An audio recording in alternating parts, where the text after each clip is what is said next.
नमस्कार दोस्तों, स्वागत है हमारे एक और नए वीडियो में आप सभी का। तो दोस्तों, आज के वीडियो में बात करने वाले हैं ट्रैकमैन के बारे में। और जो भी ट्रैकमैन की समस्या रहता है, ट्रैकमैन का परेशानी रहता है, उसी के बारे में आज के वीडियो में चर्चा करने वाले हैं। और एक चीज़ और आप सबको बताने वाले हैं, इंडियन रेलवे में जितना भी जोन है, जितना भी डिवीज़न है, उसमें से एक डिवीज़न ऐसा है जिसमें जो भी ट्रैकमैन का परेशानी है, समस्या है, वहाँ पे 101% ट्रैकमैन का समस्या का समाधान होता है और होता था। अब तो 101% नहीं बता सकता, लेकिन आज से 3-4 साल पहले जो भी ट्रैकमैन का समस्या रहता था, जो भी परेशानी रहता था, वहाँ के जो जीएम सर थे, उनकी समस्या का समाधान भी होता था और उनका जो भी प्रॉब्लम होता था वो सॉल्व होता था। लेकिन अभी इधर 3-4 साल बीत जाने के बाद अभी वही हाल हो गया है। तो चलिए आप सबको बताते हैं वो कौन सा जोन है, कौन सा डिवीज़न है, ठीक है, जहाँ पे ट्रैकमैन की समस्या और उनका जो भी प्रॉब्लम है उनको सुना जाता था। और सबसे ज़्यादा प्योरिटी जो ट्रैकमैन का वर्क है उसी को दिया जाता था। बाकी इंडियन रेलवे में बहुत सारा पोस्ट है, ग्रुप डी में बहुत सारा डिपार्टमेंट है, बहुत सारा पोस्ट है, सबसे ज़्यादा प्योरिटी ट्रैकमैन को दिया जाता था, ठीक है।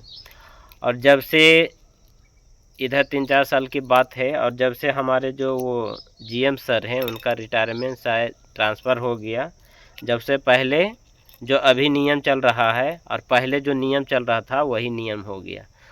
उनके आने के बाद जो नियम चेंज हुआ था, उसमें जब ट्रैकमैन को ये पता चला कि अब ये चीज़ होने वाला है और ये चीज़ अब मिल जाएगा, तो ऑल इंडिया में जितने भी ट्रैकमैन भाई हैं सभी को खुशी का ठिकाना नहीं रहा था, ठीक है। और बहुत सारे ट्रैकमैन भाई का ऐसा हुआ भी, जब फिर नियम चेंज हो गया तो फिर जो फंसा के फंसा रह गया, और जो पहले का नियम था फिर वही से लागू हो गया। तो चलिए वो डिवीज़न मैं आप सबको बताता हूँ, और वहाँ पे क्या सुविधा हुआ था ट्रैकमैन के लिए और क्या क्या दिक्कत का सामना पहले करना पड़ता था और अभी करना पड़ता है, और क्या सुधार हुआ था वो मैं आप सबको बताना चाहता हूँ, ठीक है।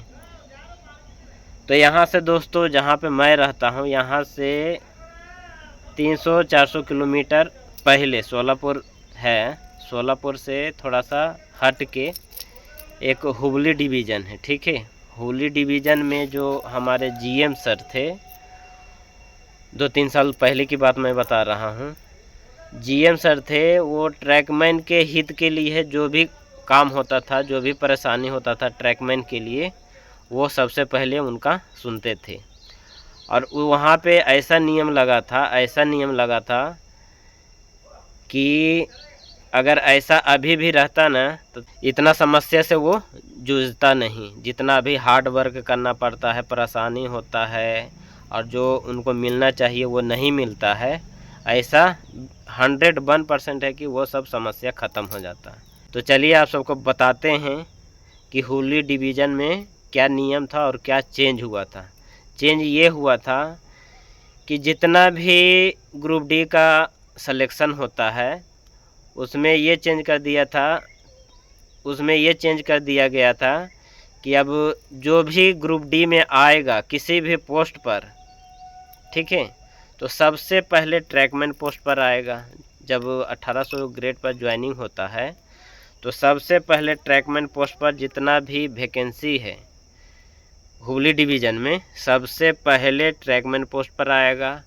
फिर ट्रैकमैन पोस्ट पर 5 साल बीत जाने के बाद फिर वो अदर डिपार्टमेंट में उसको मेडिकल के हिसाब से भेज दिया जाएगा, ठीक है। और ऐसा होना भी चाहिए, क्योंकि जब ग्रुप डी में ट्रैकमैन पोस्ट मिलता है और जब ग्रुप डी का एग्ज़ाम होता है, मेरिट बनता है, मेडिकल होता है, सब चीज़ एक जैसा होता है, ठीक है।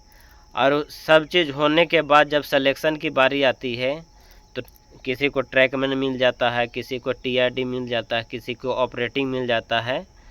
तो इसमें सबसे ज़्यादा खतरनाक वाला ड्यूटी और सबसे डेंजरस ड्यूटी ट्रैकमैन का है और टीआरडी वालों का है, ठीक है। तो वहाँ पे यही नियम लगाया गया था कि जितना भी ग्रुप डी में सिलेक्शन होगा सबसे पहले ट्रैकमैन पोस्ट पर आएगा, फिर 5 साल बीत जाने के बाद फिर वो जाएगा अदर डिपार्टमेंट में। और जिसको ट्रैकमैन पोस्ट पर ही रहना अच्छा लगता है तो वो ट्रैकमैन पोस्ट पर ही रहेगा, जब तक वो करना चाहता है उसमें ही कर सकता है। और जो चाहता है कि दूसरा डिपार्टमेंट में जाए, ऑपरेटिंग में जाए, चाहे इलेक्ट्रिक में जाए, चाहे किसी भी, बहुत सारा पोस्ट है, बहुत सारा डिपार्टमेंट है ग्रुप डी में, कम से कम 17-18 डिपार्टमेंट हैं, ठीक है। तो मनचाहा उसमें था, ठीक है। और उस जब नियम लगा था तो उस समय बहुत सारे लड़के जो हुबली डिवीज़न में थे, बहुत सारे लड़के का दूसरे डिपार्टमेंट में ट्रांसफ़र भी हुआ और गए भी और प्रमोशन भी हुआ। और एलडीसी का, जीडीसी का हमेशा वहाँ पे वैकेंसी निकलता रहता था, ठीक है।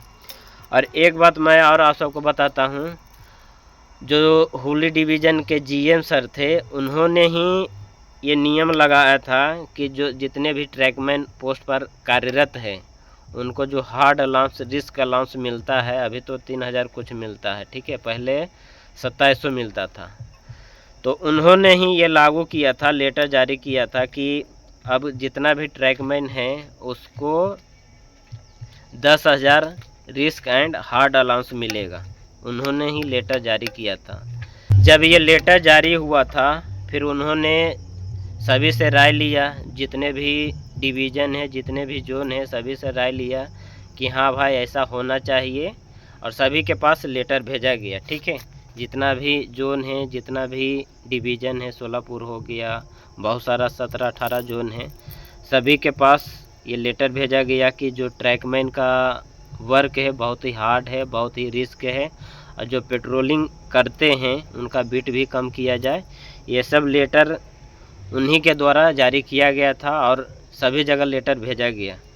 जब ये लेटर जारी हुआ उसके कुछ दिन के बाद उनका ट्रांसफ़र चाहे रिटायरमेंट हो गया, ये तो इतना मेरे को मालूम नहीं है, उनका प्रमोशन दूसरे जगह हो गया, दूसरे जगह ट्रांसफ़र हो गया।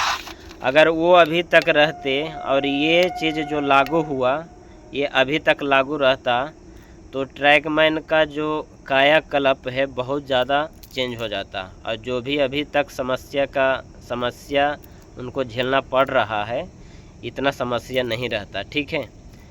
और बाकी ट्रांसफ़र की बात करें तो ट्रांसफ़र भी वहाँ बहुत जल्दी हो जाता था। जो भी 1800 ग्रेड पर ग्रुप डी में ट्रैकमैन पोस्ट हो गया, चाहे किसी भी पोस्ट हो गया, कोई सा भी पोस्ट हो गया, जब वो ज्वाइनिंग करता है, ज्वाइनिंग के 5 साल बीतते अपने घर के नज़दीक उनका ट्रांसफ़र कर दिया जाता था। मेरा 2016 में ज्वाइनिंग हुआ था और हुबली डिवीज़न में मेरे गांव के आजू बाजू के बहुत सारे लोग का वहां पे हुबली डिवीज़न में ज्वाइनिंग हुआ, ठीक है। मेरे साथ में ही मेरा जो 2016 में जब ज्वाइनिंग हुआ तो उनका भी आगे पीछे ज्वाइनिंग हुआ था, लेकिन एक ही साथ ज्वाइनिंग हुआ। तो अभी जो हमारे गांव के आजू बाजू थे वो पटना हो गया, दानापुर हो गया, मुगल सराय हो गया, सभी घर के नज़दीक पहुंच गए। लेकिन ये सोलापुर जो डिवीज़न है सबसे ख़राब है, सबसे घटिया है। आप एक जेल का नाम ही सुने होंगे जो अंडमान निकोबार में पाया जाता है, सेल्यूलर जेल। अगर उसमें कोई कैदी चला जाता है तो वहाँ से वापस आना बहुत मुश्किल हो जाता है। तो वही सिलसिला और वही चीज़ ये सोलापुर डिवीज़न में है। अगर इस डिवीज़न में कोई सभी कर्मचारी, खास करके ट्रैकमैन पोस्ट पर जो भी एम्प्लॉई है, चाहे ग्रुप डी का किसी भी पोस्ट पर है, अगर वो चाहेगा कि हम दूसरा जगह और हम अपने घर के पास ट्रांसफ़र लेके चले जाएंगे तो ये ऐसा बिल्कुल भी होने वाला नहीं है, ठीक है। अभी 10 साल हो गया, 10 साल में अभी ट्रांसफ़र का आता पता कुछ भी नहीं है। और मेरे बाद में जो ज्वाइनिंग किया सब दूसरा डिवीज़न वाला, दूसरा जोन वाला अपने घर के नज़दीक चला गया, ठीक है। तो यही आप सबको बताने का था। एक रेलवे में ऐसा जोन है, ऐसा डिवीज़न था हुबली डिवीज़न, वहाँ के जो जीएम सर थे जो उन्होंने काम किया बहुत ही सराहनीय है और बहुत ही अच्छा काम किया, लेकिन ऐसा सभी जगह होने का था लेकिन नहीं हुआ। किस्मत ख़राब था सभी ट्रैकमैन का, इसीलिए। ठीक है, तो दोस्तों यही मैसेज आप सभी को देने का था और यही चीज़ आप सबको बताने का था। और मेरा एक म्यूचुअल भी मिल रहा था हुबली डिवीज़न में। ठीक है, उस टाइम उन सब चीज़ के बारे में मुझे भी नहीं पता था। अगर पता रहता तो मैं भी म्यूचुअल करा के चला जाता, तो अभी हम घर के पास रहते। ठीक है, तो खैर जो किस्मत में लिखा हुआ रहता है वही होता है। नहीं जाने का था और यहीं 10 साल बिताने का था, तो अभी तक बिता रहे हैं। तो यही डिवीज़न, यही जोन के बारे में आप सभी को बताने का था। और ख़ासकर जो हमारे जो जीएम सर थे उनका नाम मुझे नहीं पता है। ठीक है, उन्होंने जो भी काम किया बहुत ही अच्छा किया। और ऐसा हर एक डिवीज़न, हर एक जोन में ऐसा जीएम सर आते हैं, तो ट्रैकमैन का जो भी समस्या है बहुत जल्द उसका समाधान हो जाएगा। ठीक है, तो चलिए वीडियो को यहीं पे समाप्त करते हैं, फिर नेक्स्ट वीडियो में आप सभी से मिलेंगे।